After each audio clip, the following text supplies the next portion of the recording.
नाही गेल्यावर देवाचं भजन ऐकव. संसारही तोपर्यंतच आहे आणि परमार्थही तोपर्यंतच आहे जोपर्यंत हे शरीर चांगलं आहे. संसारात सुद्धा त्याचंच काम आहे महाराज. जोपर्यंत हे शरीर धडधाकट आहे, हातपाय इंद्रिय सगळे चालते, त्याचा प्रपंच नीट होतो.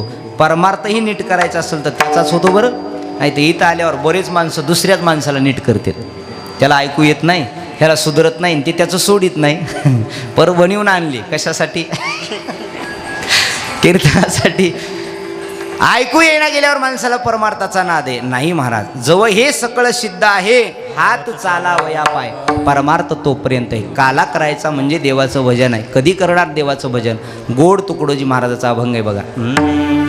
ही मानसा भजन कधी करणार, हे मानवा भजन कधी करणार.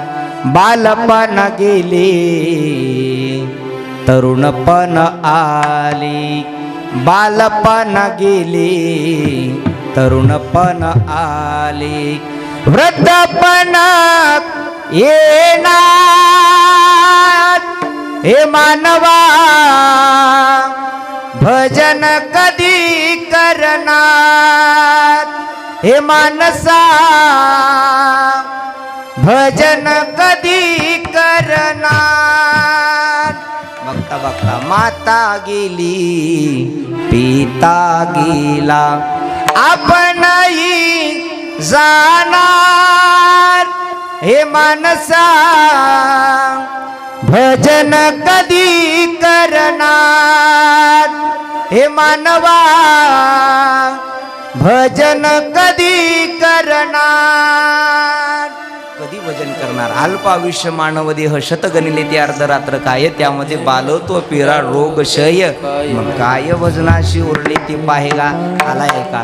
काला काला म्हणजे नेमकं काय? तर काल्याचा अर्थ असा आहे की त्या अखिल कोटी ब्रह्मांडाच्या मालकाला यानं ओळखता यावं, त्या दिवशी खरा काला झाला. वाटावं माणसाला. अगदी शब्दातला अर्थ सांगतो की आपण इथं का आलोय हे कोणाला बी कळावं. कशासाठी आलोय, का आलोय हे कळावं ना कुणालाही. आहे मी कोण याचा करावा विचार, मणी ज्ञानेश्वर निवृत्तीचा.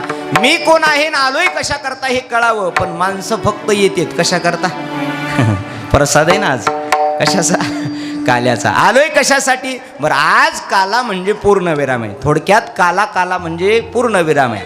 पूर्णविराम कधी होतो? माणसाचं जीवन तृप्त झाला माणूस की त्याला पूर्णविराम आहे. संसारात पूर्णविराम आत्तापर्यंत कुणाच्याच नाही बघा. किती मोठा संसार झाला, मध्ये संसारात एखाद्याच्या पूर्णविराम आलाय? अजिबात आला नाही. परमार्थात पूर्णविराम आहे, संसारात नाही. बरं, कितीही केला तरी कधीच पूर्ण होत नाही, त्याचं नाव संसार आहे. कितीही केला ना तर कधीच पूर्णत्वाला जात नाही, त्याचं नाव संसार आहे. थोडा जरी केला तरी परिपूर्ण अवस्थेला घेऊन जातो, त्याचं नाव परमार्थ आहे. परमार्थ थोडा करा. अंतकाळी ज्याच्या नामा आले मुखा, आणि तो का म्हणे सुका पर नाही. काला काला म्हणजे माणसाच्या जीवनातला आजच्या दिवशी काल्याचं कीर्तन झालं की सप्त्याला सुद्धा पूर्णविराम आहे ना. सप्त्याला सुद्धा पूर्णविराम आहे. जर इथं उद्या एखादा माणूस आला तर लोक विचारतील ना कशाला, का आलास आज? गोविंद महाराजांना दुसऱ्या दिवशी यावं, चला कीर्तन करायचे. कशाला? लोक म्हणतील आला तसा वापस जमते का? नाही ना, आजच्या दिवशी आहे. आज काला झाला की माणसाच्या जीवनातला पूर्णविराम आहे. आणि हा काला इतका श्रेष्ठ आहे कारण इथला काला म्हणजे एखाद्या महाराजाचा नाही, काला म्हणजे एखाद्या गावातल्या लोकाचा नाही, काला म्हणजे इथं देवाचा आहे, देव आणि भक्ताचा. इथं प्रसाद देतो पंढरीनाथ, प्रसाद देतो पंढरीनाथ, प्रसाद देतो पंढरीनाथ, प्रसाद. हे भानुदास किती गात, प्रसाद देतो पंढरीनाथ, प्रसाद देतो पंढरीनाथ, प्रसाद देतो पंढरीनाथ. भानुदास किती गात, प्रसाद देतो पंढरीनाथ, प्रसाद देतो पंढरीनाथ, प्रसाद देतो पंढरीनाथ. इथं मात्र साक्षात अखिल कोटी ब्रह्मांडाचा मालक आज प्रत्येकाला प्रसाद देणार आहे. भानुदास गीती गात, प्रसाद देतो पंढरीनाथ. आज देवाच्या प्रसादी करारी भोजन, वाल कोण कोण अधिकारी. इथला प्रसाद म्हणजे साक्षात अखिल कोटी ब्रह्मांडाचा नायक, पंढरपूरचा मालक, त्यालाच कृष्ण परमात्मा असं म्हणतात. तो कृष्ण परमात्मा आज आपल्या भक्तांना आपल्या सवंगड्याला हवा. न कोण अधिकारी, इथला अधिकारी झालं की महाराज म्हणतात निश्चित त्याला काला मिळतो. आज तुकोबरे म्हणतात याच काल्यासाठी आम्ही पुन्हा जन्माला येऊ. अभंगाच्या उपजोनिया पुढती येऊ, उपजोनिया पुढती येऊ, उपजोनिया पुढती येऊ, उपजोनिया पुढती येऊ, उपजोनिया पुढती येऊ, उपजोनिया पुढती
इथला प्रसाद साक्षात अखिल कोटी ब्रह्मांडाचा मालक देत असल, देव जर देत असेल तर या काल्यासाठी आम्ही पुन्हा जन्माला येऊ.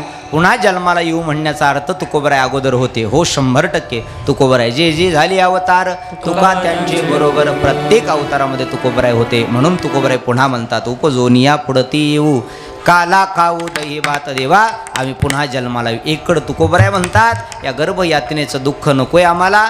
तीच तुकोबराय पुन्हा देवाच्या भक्तीसाठी देवाच्या भजनासाठी म्हणतात. तुका म्हणे गर्भवासी सुखी घालावी आम्हासी, किंवा घेईन मी जन्म याजसाठी देवा तुझी चरण सेवा साधावया किंवा पांडुरंगा.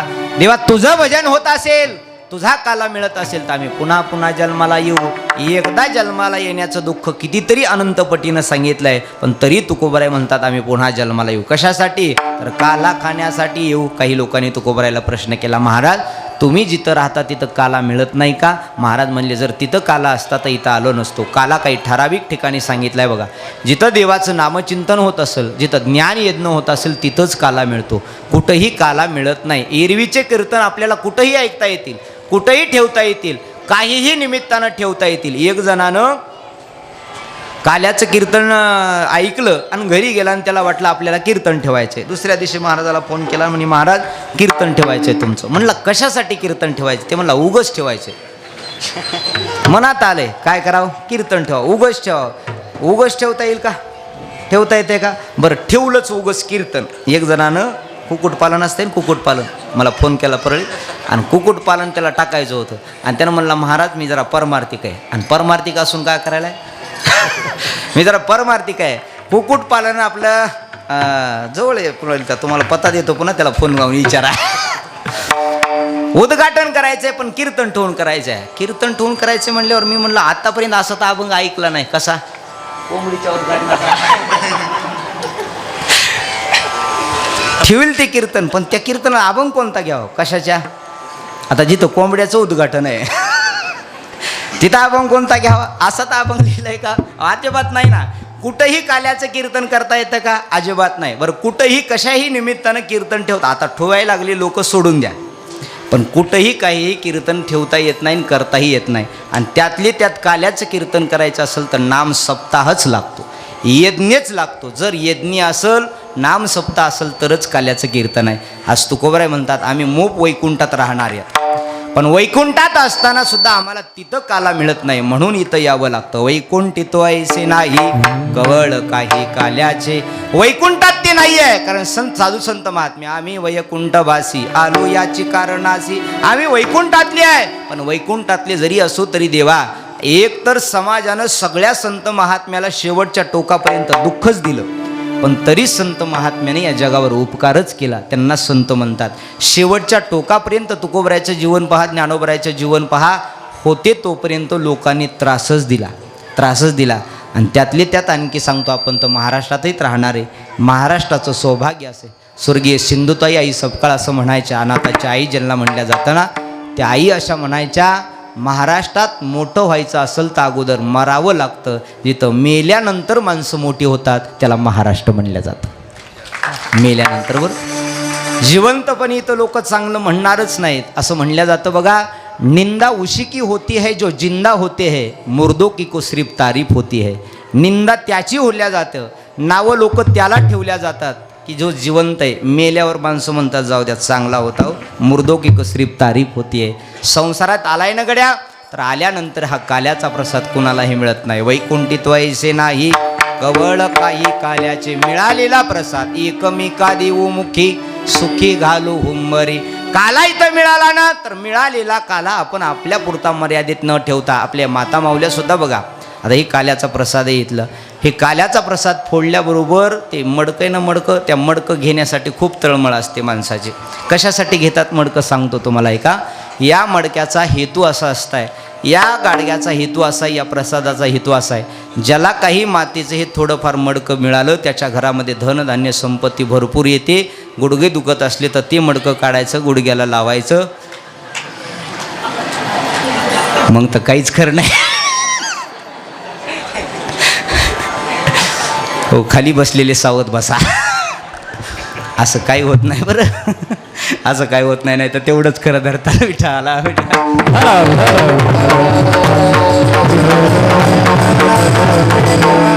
त्यातला भाव बघा, हे श्रेष्ठच आहे, पण माणसाने याला अपवित्र केलं. देवाचा प्रसाद श्रेष्ठच आहे, मडकंही श्रेष्ठच आहे.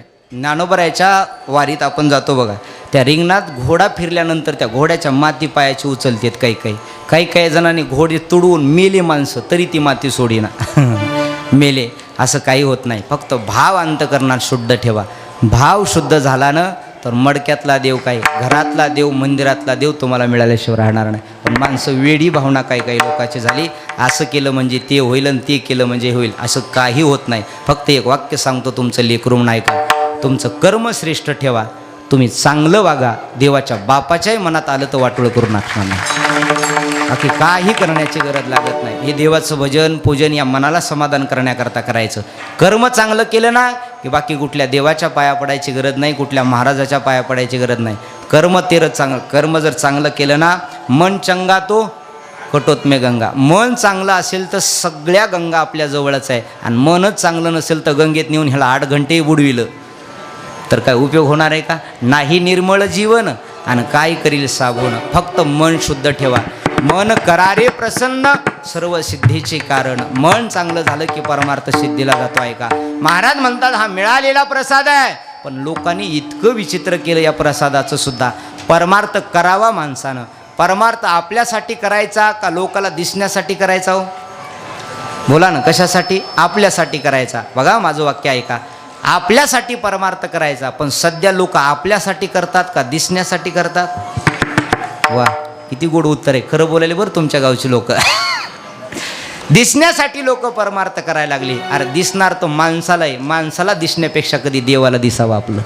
माणसाला दिसून काय उपयोग आहे? माणसाला लई दिसायला लागलं ना, लई माणसाच्या डोळ्यात येतंय. कुणाच्या? माणसाला जर दिसायला लागलं ना तर कुणाच्या डोळ्यात येतंय? माणसाच्या डोळ्यात येतंय. माणसाला दिसण्यापेक्षा आपण केलेलं काम देवाला दिसावं. देवाच्या डोळ्यात आलं की देव कल्याण करतो. त्याच्या डोळ्यात यावं माणसानं. आपल्या गळ्यामध्ये पवित्र तुळशीची माळ घालायची. पवित्र तुळशीची माळ घातल्यावर होतं काय? परवाच्या दिवशी माझे संभाजीनगरकडे कीर्तन होतं औरंगाबादजवळ. संभाजीनगरचं कीर्तन संपलं. शेवटी कीर्तनात असं सांगितलं, परमार्थ करा, पवित्र तुळशीची माळ घाला, नक्की देव आपलं चांगलं करे. एक तरुण पोरानं ऐकलं, माझ्याजवळ आला, म्हणला महाराज तुमचं कीर्तन ऐकलं, मन परिवर्तन झालं, माळ घालाविषयी वाटली. म्हणलं चांगलं आहे दादा, आहे का माळ? म्हणलं माझ्याकडं नाही. माझ्या गळ्यातली माळ काढली मी त्याला दिली. घरी परत आलो. 4 वाजता परळीला पोहोचलो. सकाळी 8 वाजता फोन आला त्याचा. म्हणला हॅलो. म्हणलं बोला ना दादा. परळीला लागलाय का? म्हणलं हो दादा. महाराजाला लागलाय का? म्हणलं हो दादा. तुमचं कीर्तन होतं आमच्या गावात रात्री? म्हणलं हो दादा. तुमचं कीर्तन ऐकलं, मन परिवर्तन झालं, तुमच्या हातानं माळ घातली मी. म्हणलं बरं आहे, एका कीर्तनात 1 माळकरी झाला तर आजचे 15-20 हजार. एका कीर्तनात एक माळकरी झाल्यावर अहो सुधारायला किती वेळ लागतं? किती वर्ष झाला आपला सप्ताह चालू आहे? 22 वर्ष झालं, बरोबर आहे? 22 वर्ष झालं. किती माळकरी झाले? सगळेच झाले? वा, टाळ्या वाजवा एकदा. म्हणजे वाजविलेलं तरी घातलेलं. एका वर्षी उगा एक तरी माणूस सुधारावा का नाही? सप्ताह कशा करता करायचा? मन परिवर्तनासाठी केलेलं कार्य म्हणजे परमार्थ आहे. आणि परिवर्तन, परमार्थ करून परिवर्तन होत नसेल तर त्या परमार्थाला किंमत नाही महाराज. जसं संसारात माणसाला परिवर्तन हवं आहे ना, लहानाचं मोठं झालं की थोडं दोनाचे आहे, हां असं 2चे 4 हात व्हावं, पुन्हा 2चे 4 हात झाल्यावर पुन्हा 6 व्हावं असं वाटतंय. परिवर्तन आहे ना संसारातलं, तसं परमार्थात सुद्धा माणसाचं परिवर्तन झालं पाहिजे. त्यानं मला म्हणला, महाराज तुमचं कीर्तन ऐकलं आणि माळ घातली. म्हणलं दादा नक्कीच चांगलं होणार. ते म्हणला काय चांगलं होणार? सकाळी 17,000ची शेळी मेली.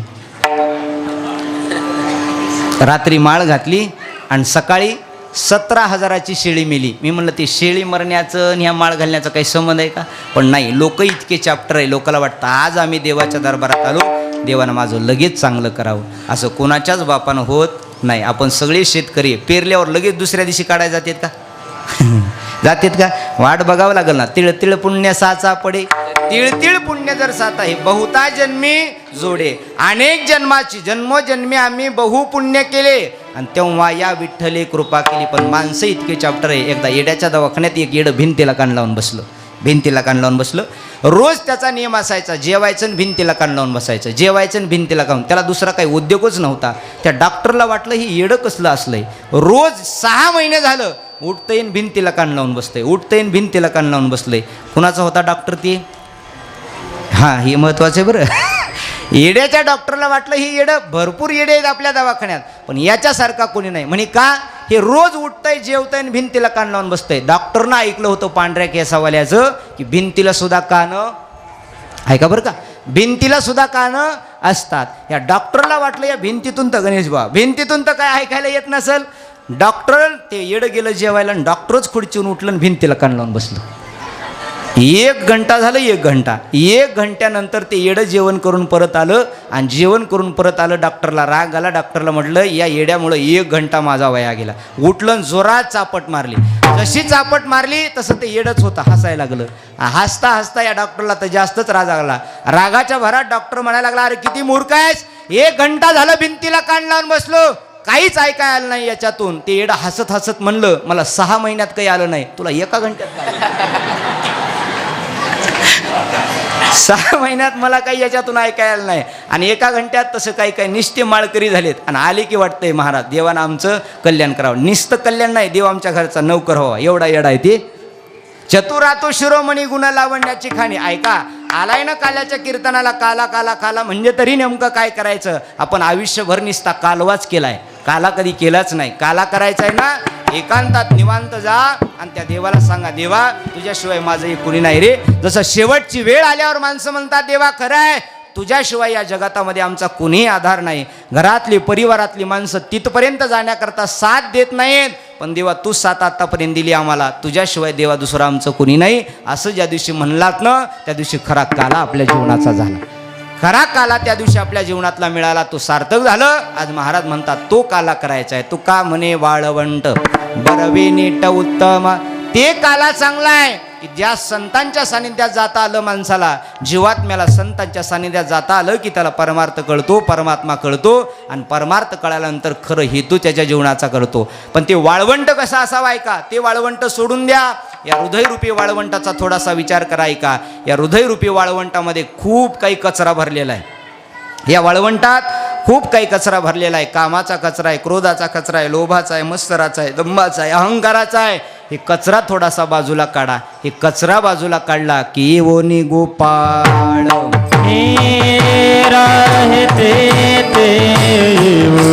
गोपाळ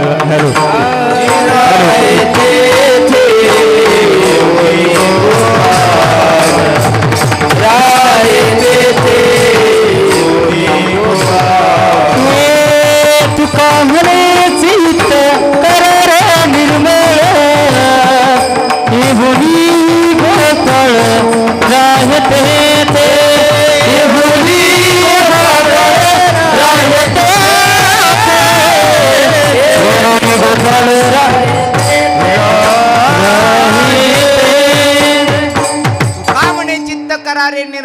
आणि ये वने गोपाळ राहे ते त्याच्यातला काम क्रोध लोभ मद मत्सर दंभ अहंकार गेला ना की देवाला ये म्हणण्याची गरज लागत नाही. ये वने गोपाळ राहे ते तसं हे वाळवंट स्वच्छ असावं. हे वाळवंट बरंय काही लोकांचं, पण याच्यात कधी काम आला, कधी क्रोध आला, कधी लोभ आला म्हणून ते नीट नाही. कधी कधी लोकांचं बरं बी आहे, नीट बी आहे. काम क्रोध लोभ ही जास्त वळवळ करत नाही. काही माणसाचे सत्कर्मी करतात, दान धर्म करतात, पण दुसऱ्याचं चांगलं झालेलं देखवत नाही. त्याच्यामुळे ते नीट नाहीत. ज्याला दुसऱ्याचं चांगलं झालेलं देखवतं ते माणूस मोठा होतो. ज्याला दुसऱ्याचं चांगलं झालेलं देखवतच नाही, आपल्या भाषेतलं सांगतोय. आणि सध्याच्या काळात माणसाला स्वतःचं दुःख कमी आहे. स्वतःचं दुःख कमी आहे, दुसऱ्याच्या सुखाचं जास्त दुःख आहे. सध्याच्या काळात लोकाला स्वतःच्या दुःखानं माणसं दुःखी नाही आहेत. दुसऱ्याला तेवढं कसं मिळालं म्हणून ह्याला झोप येत नाही. आमच्या गावात घडलेले आता पाठीमागं 200 पोते ज्वारी झाली. एक जणाला मोठी ज्वारी, आता पाठीमागं खळं झालं. 200 पोते ज्वारी झाली आणि शेजाऱ्याचं पोट दुखायला लागलं. त्याला परळीला नेलं, राहिलं नाही. अंबाजोगाईला नेलं सरकारीत वरच्या, तिथं बी राहिलं नाही. तिथून लातूरला नेलं, MITला दाखल केलं. तिथं डॉक्टर साहेबांना विचारलं, म्हणजे किती दिवस झालं पोट दुखायला लागले. ते पोरगं म्हणलं 8 दिवस झालं दुखायले दादा. 8 दिवस झालं दुखायले म्हटल्यानंतर डॉक्टर म्हणले कुठं सप्त्याला गेला होता का तुमचा बाप. ते म्हणला तिकडं जात नाही मावा बाप तिकडं जात नाही. मग कुठं बाहेरचं खाण्यात म्हणजे अजिबात नाही. मग कशामुळं पोट दुखायला लागलंय, कशामुळं दुखायला लागले. ते पोरगं म्हणलं आमच्या शेजारच्याला 200 पोते ज्वारी झाली तेव्हापासून ह्याचं पोट दुखायले. डॉक्टर म्हणला ह्याला अमेरिका बिल नेलंस तरी ह्याचं पोट राहत. सध्या माणसाचं पोट दुखायतलंय कशामुळं, दुसऱ्याचं चांगलं झालं म्हणून. एक वाक्य सांगतो आणि पुढं चालतं एका गड्या. दुसऱ्याचं चांगलं ज्याला वाटतंय व्हावं, देव त्याचं चांगलं करतो. बरं, देव त्याचं चांगलं करतो. आतापर्यंत असं देवानं कधीच केलं नाही. पुराणातले इतिहास पहा, नाही आपल्या शेजार पाजाराचे पहा. ज्याला वाटतंय दुसऱ्याचं चांगलं झालं पाहिजे, देव त्याचंच चांगलं करतो. ज्याला असं वाटतंय दुसऱ्याचं वाटोळं झालं पाहिजे, देव अगोदर त्याचं वाटोळं करत आहे. म्हणून विनंती असेल, एखाद्याच्या नाही चांगल्या गोष्टीमध्ये आपल्याला सहभागी होता आलं, होऊ नका, काही बिघडणार नाही. पण विनाकारण त्याचं वाईट चेतू नका, विनाकारण त्याचं वाईट होईल अशी भावना मनात आणू नका. देव आपलं चांगल्या केल्याशिवाय राहणार नाही. विठ्ठला वाळवंट काही जणांचं नीट आहे पण बरं नाही, काही जणांचं बरं आहे पण नीट नाही. पण ज्याचं तिन्ही गोष्टी आहेत, बरंही आहे, नीटही आहे, उत्तमही आहे, असा जीवात्मा संताच्या सानिध्यात गेला की संत महात्मे त्याला संतच बनवतात. आपणासारखे करीती तात्काळ नाही काळ वेळ तया लागी. म्हणून तुका म्हणे वाळवंट बरवे नीट उत्तम वैकुंठी त्वैसे नाही कवळ काही काल्याचे विढोबार.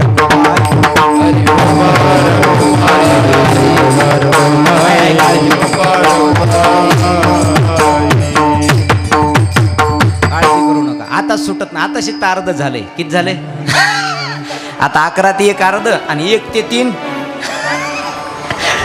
विठोबरुक माय कधी असते महाराज? अर्ध झाल्यावर. अभंगाचा सरळ भावार्थ तुमच्या पुढं मांडला. विषय थोडासा काल्याचा असल्यामुळे थोडं लवकर काढलं. बाकीच्या गोष्टी सांगण्यापेक्षा चरित्र ते उच्चारावे, चरित्र ते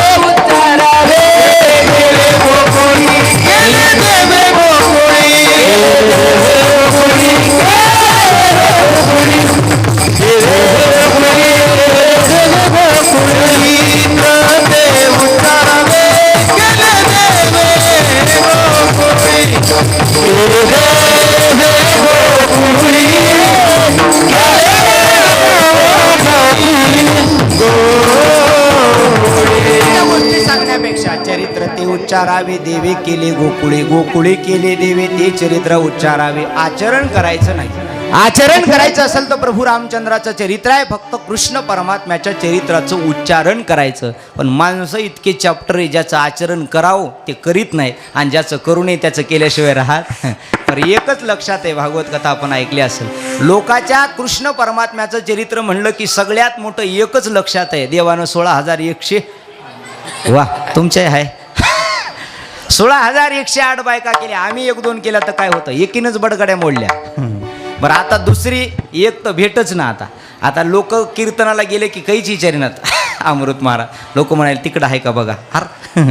कुठंही गेलं तरी. आणि ज्याला वाटतंय माझं लग्न व्हावं, बरं खरं सांगतो ऐका एक वाक्य. मुलं भेटत नाहीत का मुली भेटत नाहीत? इकडचं मुली भेटत नाहीत, इकडचं बघते. बरोबर आहे, ऐका आता बदलू नका. बरं खरं सांगा, चांगले मुलं भेटत नाहीत का मुली नाहीत? बदलली बघा लगेच हो. काय चांगली मुलं भेटत नाही. चांगला मुलगा असेल, नोकरीवाला असेल, कर्तृत्वान असेल, आजही 10 पोरीचे बाप त्याच्या पाठीमागे आहे. 10 पोरीचे. ऐका माता माऊल्यावर, तुम्ही एका कोणाला हात जोडीत बसूच नका. याला जाय त्याला जाय त्याला असं म्हण. भावाला तर अजिबात नका बरं. असेल ना अजिबात नका तिथंच. फक्त तुमच्या पोराला कर्तृत्वान बनवा. तुमच्या पोराला यशाच्या शिखरापर्यंत गाठा. तुमच्या पोराला पवित्र तुळशीची माळ गळ्यामध्ये घालायला लावा. वाईट व्यसन असं करू नको म्हणा. तुमच्या घरी 10 माणसं येतील. 10 माणसं इतके चॅप्टर निघाले. आपल्या पोराला नीट ठेवच नात आणि पुन्हा म्हणालीत लग्न होईना. कशाला वाटोळ तरी करतीस उगं. हे जर रोज दारू पिऊन पडत असेल, नालीत रोज पिऊन पडत येत असेल, कशाला वाटोळ करावं लेकराचं सांगा ना. अजिबात नाही महाराज. तुमच्या लेकरू म्हणून सांगतो आहे का, तुमचा भाऊ म्हणून सांगतो, तुमचं पोरगं म्हणून. स्वतःची मुलगी देताना माणसं 1000 वेळा विचार करतात. ऐका लग्न जमवणारे असले येतं कुणी तर. स्वतःची मुलगी देताना 10 वेळा विचार करतात माणसं. पोराचे गुणदोष लपवून ठेवू नका, नाही तर कितीतरी संसार वर्षातच बाजूला झालेत. कितीतरी संसार वर्षातच बर्बाद झाले. मुलीला एकदा का डाग लागला तर आयुष्यभर ते डाग निघत नाही गड्या. तुमचं पोरगं म्हणून तुम्हाला काही वाटत नसेल, पण कल्पना करा, मायबाप मुलीची असतात ना, ते इज्जतीसाठी जगत असतात. आणि विनाकारण आपल्या काही गोष्टीमुळं, काही जवळीकमुळं त्या पोराच्या अवगुण जर आपण लपवून ठेवत असाल, ते देवसुद्धा आपल्याला कधी माफ करणार नाही. चांगला मुलगा बनवा, कर्तृत्वान बनवा. 10 लोक तुमच्या पाठीमागे येतील 100%. पण माणसं इतके चॅप्टर आहे, हाय तिथं ते कधीच करणार नाही. जे आहे ना ते माणसाला स्वीकार होत नाही. अहो खरं बोललं की सख्या माईला, खरं बोलल्यावर सख्या, आणि खऱ्याची माय. खरं बोललं की लोक म्हणतात आणि पुन्हा आमच्याकडे येतात हे पोरं. पुन्हा आमच्याकडे येतात. महाराज रोज एका गावाला फिरता. ह्या बी येतात कधी कधी. एक जर मावशी मायाकडे आली, म्हणली महाराज सगळं सुख येऊ पण पोराचं लग्नच होई नाही. म्हणलं किती वर्ष वय झालं? म्हणली 38. मी म्हणलं कशाला करते आता? 38 वर्ष वय झालं पोराचं लग्न होईना. मी म्हणलं काय काय घरी तुझ्या? काही नाही, 3 मुली होत्या म्हणल्या आणि तिने 50-50 एकरच्या घरी दिल्या. केसा इतकं सुद्धा दुःख नाही पुरीला महाराज, केसा इतकं. मी म्हणलं अशा नेमक्या दिल्यास तरी कशा घरी? केसा इतकं सुद्धा दुःख नाही. 4 दिवस सुनाचे, 4 दिवस सासूचे, 4 दिवस सुखाचे, 4 दिवस दुःखाचे, असं म्हणाच आहे. आणि आल्या आल्या कोणतीच सून मालकीन होऊ शकत होती का? पण आता व्हायला आलं.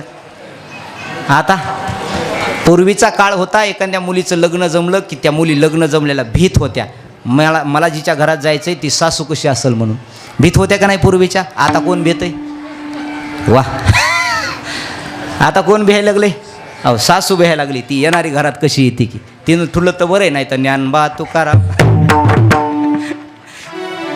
अवघड आहे महाराज, सध्याचा काळ विचित्र आहे का? त्या मावशी म्हणली आहे महाराज 3 मुली 50-50 एकरच्या घरी दिल्या, एकीला केसा इतकं सुद्धा दुःख नाही. मी म्हणलं आजी असं कसं दिलं? म्हणली महाराज तिन्ही पुरीला सासूच नाही. वा, तिन्ही पुरीला सासूच नाही. मी म्हणलं माझ्याकडे बी भरपूर पोरी आहेत, पण त्या पोरीची माय बी तशीच म्हणाली. कशी? तुला मरावं लागते म्हणलं आधी, मग तुझ्या पोरात लग्न होतं. माणसं स्वतःचा विचार करतात हो, स्वतःला सुख मिळावं. दुसऱ्याला दुःख मिळालं तरी हरकत नाही, पण लक्षात ठेवा बरं का, दुसऱ्याला दुःख देऊन आतापर्यंत कुणी जगात माणूस सुखी झालाही नाही आणि भविष्यात होणार नाही. कृष्ण परमात्म्याचं चरित्र ऐकायचं आहे, पण फक्त श्रवण करायचं आणि मनाला आनंद घ्यायचा. चरित्र ते उच्चारावे. देवे केले गोकुळे, गोकुळात हे चरित्र केलं. 4 ठिकाणी कृष्ण परमात्म्याने चरित्र केलं आहे. भागवतात ऐकलं असेल. 1 नंबर मथुरेला चरित्र केलं, 2 नंबर गोकुळात केलं, 3 नंबर वृंदावनला केलं आणि 4 नंबर द्वारकेला केलं. 4ही ठिकाणी भगवान कृष्ण परमात्म्याचं चरित्र आहे. जन्म झाला मथुरा नगरीमध्ये, गोकुळामध्ये गेले, वृंदावनात खोड्या केल्या, वाढले, अनेक दैत्याचा वध केला, गवळणीला प्रेम सुख दिलं आणि तिथून पुन्हा मथुरा नगरीत जाऊन सांदीपन्य ऋषीच्या आश्रमात जाऊन उज्जैनला शिक्षण घेतलं आणि पुन्हा द्वारकेला गेले. गड्यानु राजा किरे झाला, कृष्ण सिंहासनी बैसला. पण गोकुळातलं चरित्र इतकं पवित्र आहे, वृंदावनातल्या चरित्रात तरी थोडासा इकडं तिकडं होईल. द्वारकेतलं चरित्र देवानं केलं, पण प्रौढ अवस्थेतलं, तरुण अवस्थेतलं आहे. पण गोकुळातलं जे चरित्र देवानं केलं आहे ते निस्वार्थपणाचं चरित्र आहे, म्हणून गोकुळातलं चरित्र वर्णन करावं. मथुरेमध्ये कृष्ण परमात्म्याचा अवतार होणार. इकडं कंस देवकी आपण ऐकलंय, 6 मुलं झाली, 6